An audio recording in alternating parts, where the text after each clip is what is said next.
नमस्कार, आप देख रहे हैं 10 का दम। आज बात उस फिल्म की जो जल्द रिलीज होने वाली है। अभी उसका टीजर लॉन्च हुआ है, मगर नाम ऐसा है कि जिस पर घमासान चढ़ गया है। फिल्म का नाम है घूसखोर पंडित, जिसमें मुख्य कलाकार है मनोज वाजपेयी और डायरेक्टर नीरज पांडे। घूसखोर पंडित के टीजर में मनोज वाजपेयी अजय दीक्षित के किरदार में दिखाई देंगे, जो दिल्ली में पंडित के नाम से कुख्यात है। हालांकि विवाद का केंद्र फिल्म की कहानी नहीं, बल्कि उसका टाइटल बन गया है। सोशल मीडिया यूजर्स ने फिल्म निर्माताओं पर शीर्षक के माध्यम से एक विशिष्ट समुदाय को निशाना बनाने का आरोप लगाया। रिलीज से पहले इसके बहिष्कार की मांग होने लगी है। फिल्म का नाम लोगों को पसंद नहीं आ रहा है। इसे जातिवाद बताते हुए निर्माताओं पर आरोप लग रहा है कि फिल्म के जरिए एक विशेष समुदाय, एक विशेष जाति को नीचा दिखाने की कोशिश की जा रही है, यानी दोनों ब्राह्मण समाज से हैं।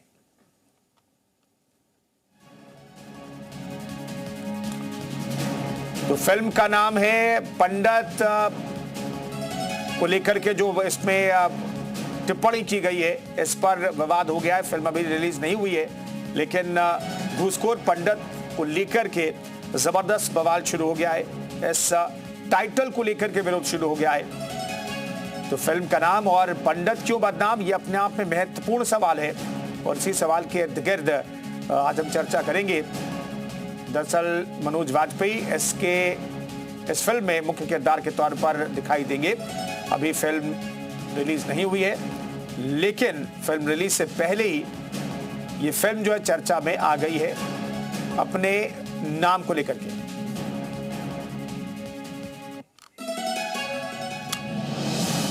तो तमाम मेहमान हमारे साथ मौजूद हैं। प्रोफेसर हरिराम, दलित चिंतक हमारे साथ मौजूद हैं। लखनऊ से विशाल रघुवंशी मौजूद हैं। ज्ञानेश जी, हिंदू धर्मगुरु हमारे साथ मौजूद हैं।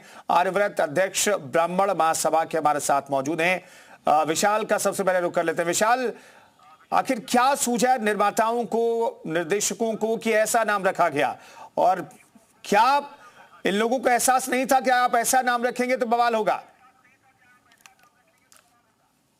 देखिए, अगर आप इस पूरे नाम को देखेंगे तो जाहिर सी बात है कि इस तरह के जो नाम फिल्मों में रखे जाते हैं, उससे सीधे तौर पर पब्लिसिटी स्टंट के तौर पर भी देखा जाता है। और यही वजह है कि अगर आप देखेंगे तो पूर्व में भी इस तरह की तमाम नामों को लेकर जो है विरोध प्रदर्शन होता रहा है। और अभी जो है एक समुदाय को लेकर इस तरह का जो नाम करना, उसको लेकर सुप्रीम कोर्ट में याचिका भी दाखिल हुई। अगर आपने देखा होगा तो अभी हाल में ही जो है बाकायदा एक फिल्म और जो है जिसका टीजर लॉन्च हुआ था, गोदान, उसको लेकर भी विवाद हुआ, जिसको लेकर कहा गया कि एक विशेष समुदाय को जो है टारगेट किया जा रहा है। तो सीधे तौर पर कह सकते हैं कि इस तरह की अब एक बॉलीवुड में नया ट्रेंड बन गया है कि लगातार इस तरह की चीज़ें करके एक तरह का परसेप्शन बना देना, और इसके साथ साथ उसको जो है मार्केट में, अगर आपने देखा होगा तो अभी संभल फाइल्स को लेकर जो है एक फिल्म का जो टीजर है वो लॉन्च किया गया था। तो ये लगातार इस तरह का एक पब्लिसिटी स्टंट के तौर पर भी इसको देखा जाता है। और अगर आप देखेंगे तो अब लगातार जो है तमाम फिल्मों को लेकर विरोध होना शुरू हुआ है, और इस फिल्म को लेकर सुप्रीम कोर्ट में याचिका भी दाखिल कर दी गई है। जी विशाल, बने रहिए, आपसे आगे भी बातचीत जारी रखेंगे। तो कुल मिलाकर के ये जो पूरा मामला है ये गर्माता जा रहा है, और एक के बाद एक रिएक्शन भी सामने आ रहे हैं। अजय राय ने इस मामले पर क्या कहा, ये भी आपको सुनवाते हैं।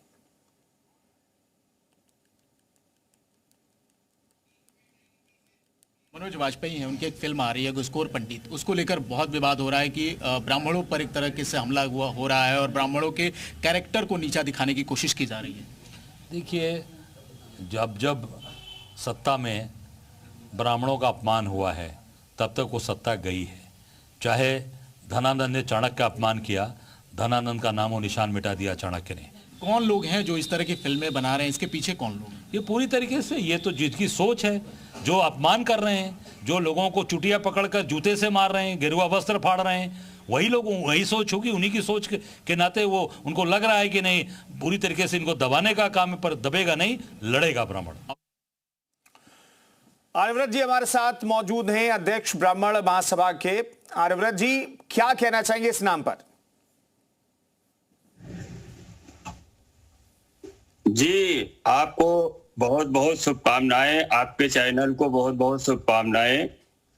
देखिए महानुभाव जी, आज क्या है कि हर तबके के लोग और हर अपने जितने लोग हैं देश में, ब्राह्मणों का विरोध चल रहा है। ब्राह्मणों को ही टारगेट किया जा रहा है, चाहे वो फिल्म के माध्यम से हो या जाति के माध्यम से हो। इस तरह से आज का डायरेक्टरों का ये सोच बन गई है कि ब्राह्मणों को टारगेट करो और फेमस हो जाओ। तो इसलिए आज हम लोगों को तो कोई ना तो सरकार है हमारी, ना ही हमारा कोई फिल्म डायरेक्टर है। ब्राह्मण तो अनाथ हो चुका है इस देश में। तो ब्राह्मण को कोई भी टारगेट कर सकता है और इसका हम पूर्ण रूप से विरोध करते हैं कि हम ब्राह्मणों के साथ अत्याचार अब बंद हो देश में, और हम ब्राह्मणों को एक मार्गदर्शन के रूप में अन्य लोग जो सरकारें भी हैं हम लोगों को प्रताड़ित कर रही है, उस पे भी हम लोग कहेंगे ब्राह्मण समाज जागरूक हो, और हम लोगों को जो विरोध किया जा रहा है, हम लोगों को प्रताड़ित किया जा रहा है, इस पे हम लोग अपनी आवाज उठाएं। तो आर्यव्रत जी का दर्द आप समझ सकते हैं। दरअसल वो कह रहे हैं कि ब्राह्मण तो अनाथ हो गया। ज्ञानेश जी हमारे साथ मौजूद हैं। ज्ञानेश जी, आप सुन पा रहे हैं मुझे? बिल्कुल सुन पा रहा हूं जी। ज्ञानेश जी, क्या कहना चाहेंगे आप? आर्यव्रत जी ने अपने दुख को व्यक्त कर दिया, अपनी पीड़ा व्यक्त कर दी। आप इस फिल्म के टीजर पर, इस फिल्म के नाम पर क्या कहना चाहेंगे? क्या जानबूझकर के हिंदू धर्म को टारगेट किया जा रहा है और ब्राह्मणों को खास तौर पर किया जा रहा है? बिल्कुल किया जा रहा है, और कला के प्रदर्शन के नाम पर अपमान स्वीकार नहीं होगा। उनको सिर्फ कला करने का लाइसेंस मिला है, किसी जाति धर्म का अपमान करने का लाइसेंस नहीं दिया गया है उनको। रही बात ब्राह्मणों की, ब्राह्मण ना कल घूसखोर था, ना आज घूसखोर है, ना कल घूसखोर रहेगा। ब्राह्मणों के आंखों के आगे मंदिर तोड़े गए, ब्राह्मणों के धर्म स्थल, हिंदुओं के धर्म स्थल प्रतीक चिन्ह तोड़े गए। ब्राह्मण उनको गले लगा करके उनको संजोग करके रखता रहा। ब्राह्मण अपनी मेहनत की दक्षिणा लेता है, ना कि घूस लेता है। क्या मेडिकल लाइन में, क्या किसी भी क्षेत्र में या पुलिस में जो पैसे लेते हैं, क्या सबको घूसखोर कहा जा रहा है? ब्राह्मण कहीं से घूस लेता ही नहीं है। ब्राह्मण अपने यजमान के घर जाकर के जो प्राचीन सभ्यता भारत की लुप्त हो रही है उसको बचा के रखता है, अपने यजमान के घर पर कल्याण की कामना करता है। आप भी अपने घर में जब नया घर लेते हैं, क्या ब्राह्मण आपसे घूस लेता है? या जो विद्या आप नहीं जानते, मंत्रों को बोल के आपके घर में देवी देवताओं का आह्वान करता है? तो इन लोगों को कला के नाम पर जो लाइसेंस मिला है इसका दुरुपयोग कर रहे हैं, ये समाज को बांट रहे हैं, और ये खास तौर पर ब्राह्मणों को बदनाम कर रहे हैं। ये सिर्फ ब्राह्मण बदनाम नहीं हो रहा है, ये सनातन पर उंगली उठा रहे हैं, ये बिकाऊ हैं, ये किसी की उंगलियों पर चल रहे हैं। ठीक है, किसी के इशारे पर चल रहे हैं। प्रोफेसर हरिराम भी मौजूद हैं। प्रोफेसर हरिराम, ये क्या टारगेट किया जा रहा है ब्राह्मणों को किसी सरकार के जरिए, फिल्म के क्षेत्र में भी किसी निर्देशक के जरिए क्या टारगेट किया जा रहा है? आप क्या सोचते हैं? देखिए, किसी का मेरा मानना है कि हमारे लिए जो भारत हमारा देश है, इसमें सभी जाति धर्म के लोग हैं और सबका सम्मान किया जाना चाहिए। ब्राह्मण हमेशा से सम्मानीय रहे हैं हमारे लिए और उनका सम्मान होना चाहिए। और जिस तरह से टारगेट किया जा रहा है ब्राह्मणों को, अत्यंत निंदनीय है। और इस तरह की जो फिल्में बनती हैं उन पर रोक लगनी चाहिए, क्योंकि हमारा जो भारत है, हम लोग सब लोग मिलजुल कर रहते हैं, किसी तरह की सामाजिक वैमनस्यता नहीं होनी चाहिए। तो मेरा ये मानना है कि ब्राह्मणों का सम्मान है तो उनका सम्मान होना चाहिए, इस पर कोई दो राय नहीं है। ज्ञानेश जी, क्या जानबूझ करके ये नाम रखा गया घूसखोर पंडित? क्योंकि निर्माता निर्देशकों को, कलाकारों को ये पता था कि जैसे ये नाम मार्केट में आएगा उसके बाद बवाल मचेगा और बिना एक पैसा खर्च किए हुए पब्लिसिटी हो जाएगी। बिल्कुल, इन लोगों का ये मकसद होता है। जैसे पद्मावती फिल्म में हुआ था, उन्होंने खूब वाई लूटी, ये लोगों का टारगेट होता है। लेकिन ये टारगेट को अपने को हासिल करने के लिए, अपनी पॉपुलैरिटी के लिए, ये अपने धर्म को, अपने संस्कारों को भूल जाते हैं। और जो अपने धर्म, अपने संस्कारों से समझौता कर लेता है, उसका समाज उसको कुछ समय के बाद दरकिनार कर देता है। इन्होंने ये जो हथकंडा अपनाया है, ये सच में जानबूझ के किया हुआ प्लान है, ये अनजान में नहीं है। एक एक शब्द को तैयार किया गया है कि ब्राह्मण शब्द उठाना, जाति में कौन सी जाति उठाना, ब्राह्मण जाति उठाना, उसमें क्या शब्द जोड़ना, घूसखोर शब्द जोड़ना, उसमें यह शब्द क्यों नहीं जोड़ा कि ब्राह्मण धर्म की बात करता है, उन्होंने ये शब्द क्यों नहीं जोड़ा कि ब्राह्मण न्याय की बात करता है, उन्होंने ये शब्द क्यों नहीं जोड़ा कि ब्राह्मण जो सदियों से चली आ रही सनातन की परंपरा को संभालता है, उन्होंने ये शब्द क्यों नहीं जोड़ा कि ब्राह्मण हमेशा अपने यजमान का, देश का कल्याण चाहता है। तो ये जान करके किया गया है पत्रकार महोदय, इसमें सीधा सीधा स्पष्ट नजर आता है, इसमें साजिश की इनकी बू नजर आती है। इन्होंने एक एक शब्द को बैठ करके देश के अंदर इन्होंने बवाल करने के लिए और अपने आप को ट्रेंड में लाने के लिए ये प्रयोग किया गया है, लेकिन ये प्रयोग सफल नहीं होगा। लोग आजकल सोशल मीडिया पे एक्टिव हैं, सब समझने लगे हैं ये पुराने हथकंडे हैं, ये हमेशा नहीं चलेंगे।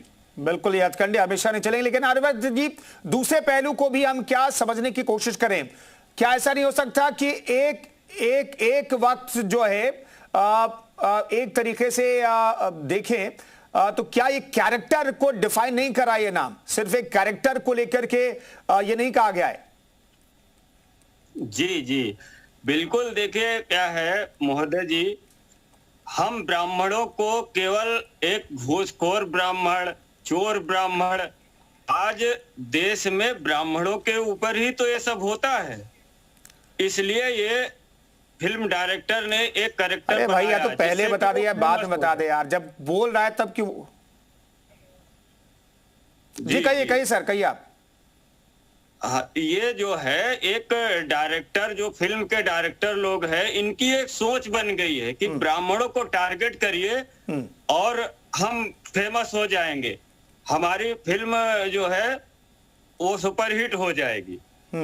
तो ब्राह्मणों को घूस है। अभी जैसे बाबा बागेश्वर के ऊपर ही आरोप लगाया गया कि वो टेबल के नीचे से अंडर मतलब वो लेते हैं, घूस लेते हैं, पैसा लेते हैं। तो ब्राह्मणों को बदनाम करके और हम फेमस हो जाएं, ये तो एक आज हमारे देश की मानसिकता बन गई है। लेकिन इससे हम ब्राह्मण सभी धर्म को लेकर के चलता है। आज तक ब्राह्मणों ने किसी भी जाति, धर्म, विशेष को किसी को टारगेट नहीं किया है। वो केवल सभी का कल्याण चाहते हैं और घूस की तो बहुत दूर की बात है। जो बदनाम कर रहे हैं उनका अस्तित्व ही ब्राह्मणों को टारगेट करके मिट जाएगा।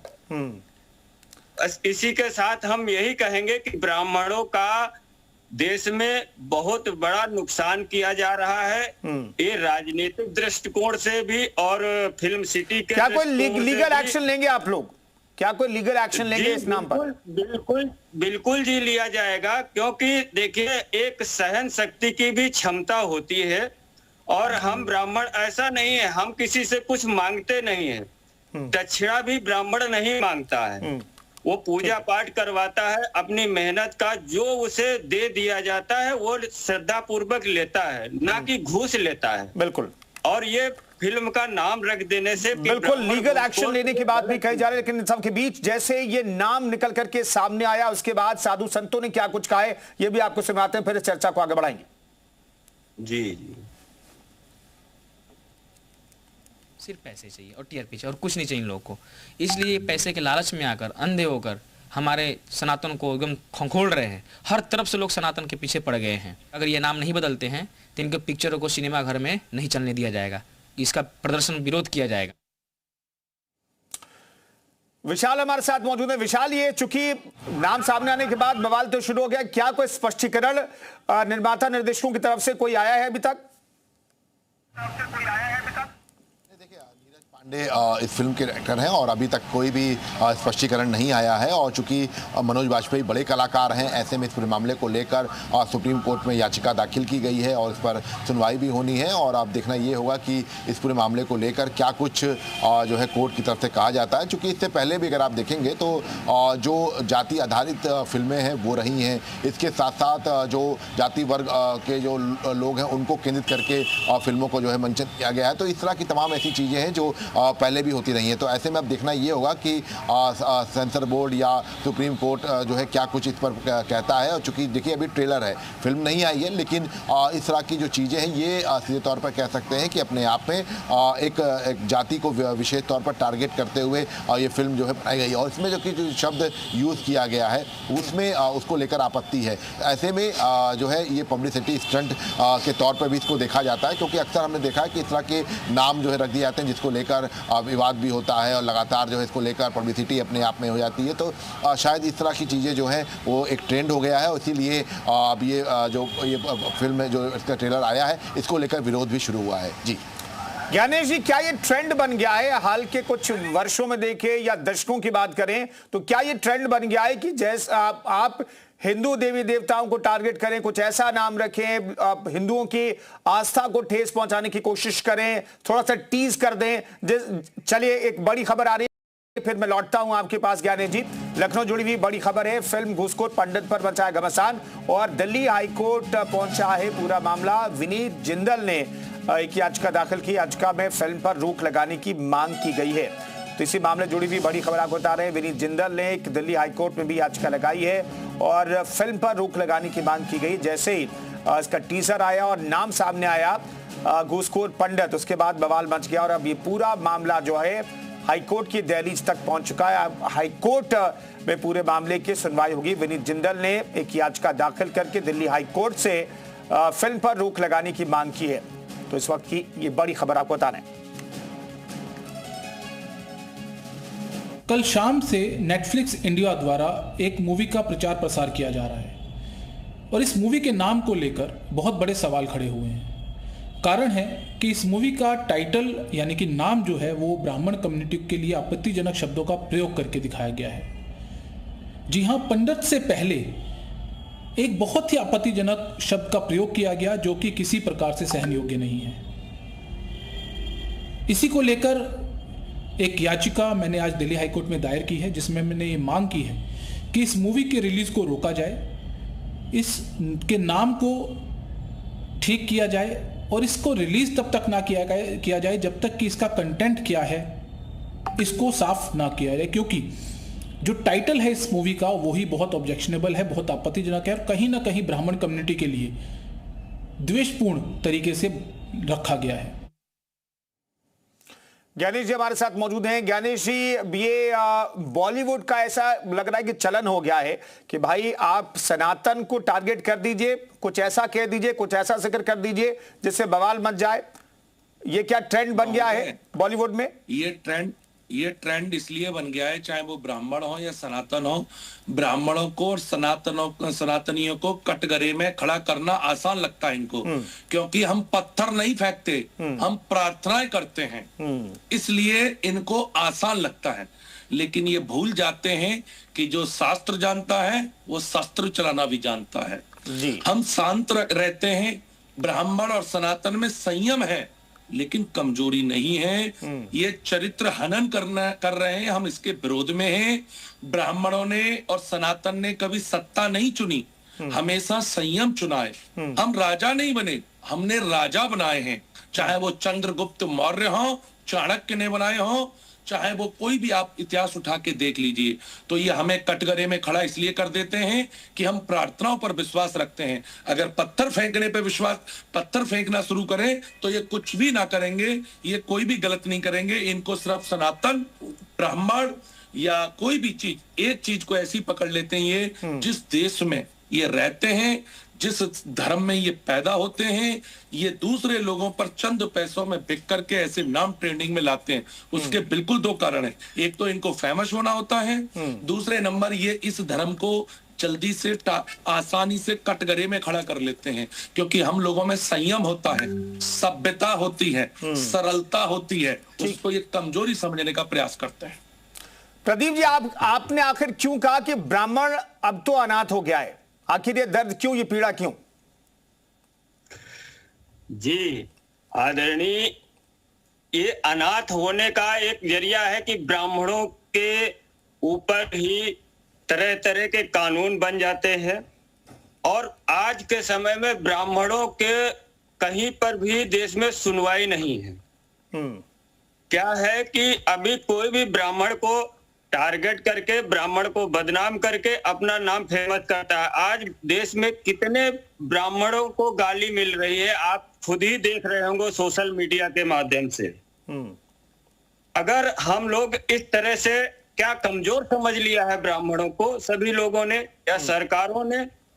सरकार, ऐसा नहीं है कि ब्राह्मण एक सरकार का किसी का है। अगर हमारी सरकार नहीं है तो हम सरकार के भी नहीं है ना। हमको अपनी आवाज उठाना चाहिए। ठीक है। अब जैसे ये फिल्म है, हम इस फिल्म का पुरजोर विरोध करेंगे। ठीक है, ब्राह्मण समाज और पूरा सनातन समाज वैसे तो विरोध करेगा, और पूरा मामला चूंकि लीगल प्रोसेस से भी गुजरेगा, तो देखना होगा कि इस पर आगे क्या कार्रवाई होती है। बहुत बहुत धन्यवाद तमाम मेहमानों का इस चर्चा में शरीक होने के लिए।